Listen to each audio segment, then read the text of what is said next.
का ला स्नेव ब्यांग का tyre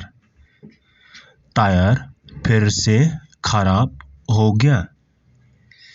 Nga dang लें फाशना बनाने के लिए जा रहा हूँ। फिन रा शाए आप कहाँ लेके जाओगे?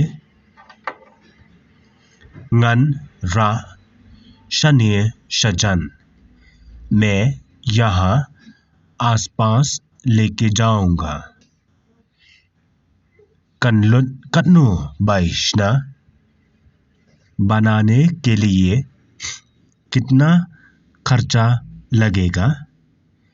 बन शुष्ना ते तात सिर्फ बनाने के लिए तो सस्ता है।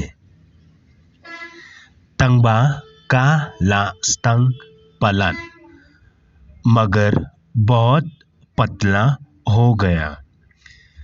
हम थियन दा बात माय नया खरीदना पड़ेगा। कन्नु कवई कबा थमाय एक तू नया वाला कितना का है?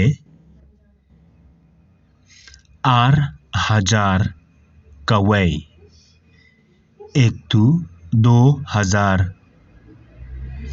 ते फिन थियत ने एम तो आप खरीदेगा या नहीं?